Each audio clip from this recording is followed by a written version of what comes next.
Hey guys, what's up? I'm Rohit Khurana, host of Intellect Digest, and this is my review of the Samsung Galaxy Grand Neo Plus. In this video, I'll tell you whether you should buy it or not.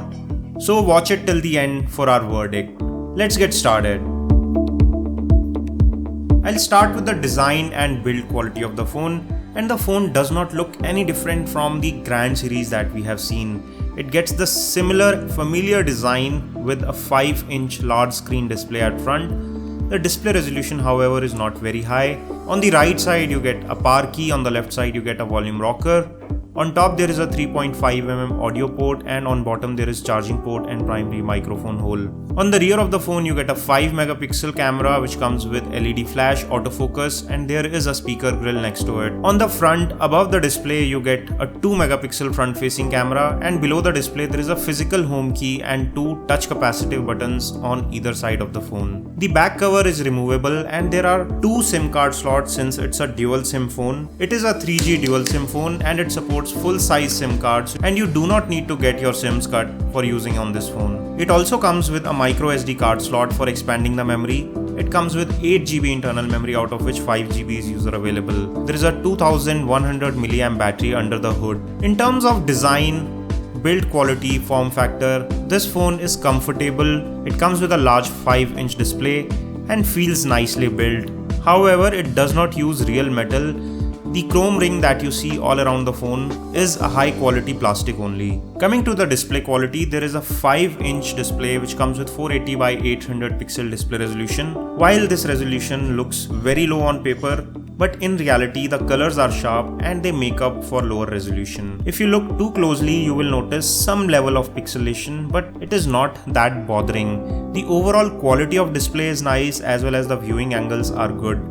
The color production and richness and saturation are very well controlled, and it has got a good contrast to itself. It is pleasant to play moderate games as well as watch videos on this phone. When it comes to music playback, the supplied earphones are good quality and they come with inbuilt microphone. You can also take calls with them. The speakerphone audio when playing music is decent enough. It's not the loudest, but it's clear and crisp. Moving on to the camera, the 5-megapixel camera at the rear takes good quality pictures. The results are sharp in ample light conditions, and the front-facing 2-megapixel camera also does a decent job when it comes to taking selfies. There are many modes available in the camera interface and gives you good control over what you want to shoot. You can also record 720p high-definition videos with the rear camera on this phone. So when it comes to camera quality, it has got decent cameras considering that the specifications are only 5 megapixel and 2 megapixels. The quality is decent. Now let's talk about benchmarks, performance and specifications. On Antutu we got a score of around 18,000, which is decent for a sub 10,000 rupees phone. In terms of specs, it comes with a 1.2 GHz quad-core CPU. It gets 1GB of RAM and 8GB internal memory. While the specs are not the best that you can get in this price segment, it certainly is well optimized for responsiveness.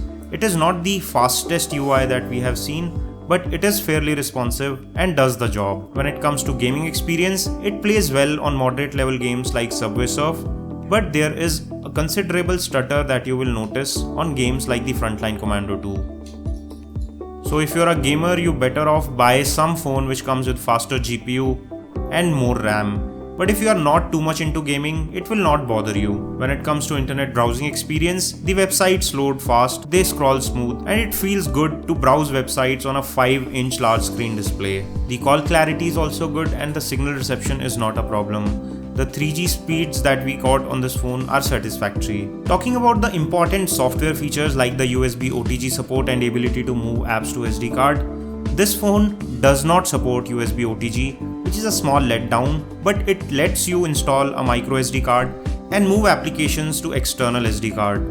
When it comes to software, it runs Android KitKat 4.4.4 and there is TouchWiz interface on top of that. The interface is easy to use and is fairly simple. It comes with large icons and simple to use interface with minimalistic extra applications which are installed. However, you will find some applications which are extra, but they are very useful as well. So if you're expecting the Android lollipop, you may be disappointed.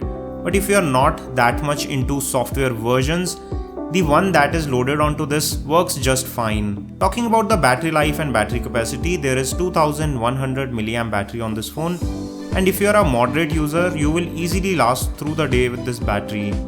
If you are a light user, you may get slightly more, and if you are a heavy user, you may run out of battery before the end of the day. And last thing, which is the price. This phone is not very heavily priced, it's under 10,000 rupees, and it's a good price point for a good quality phone which comes with sorted cameras and a large display of 5-inch. Few downsides are that the gaming performance is not very good. There is no USB OTG support. Samsung could have used more RAM on this phone, that would have made it perfect.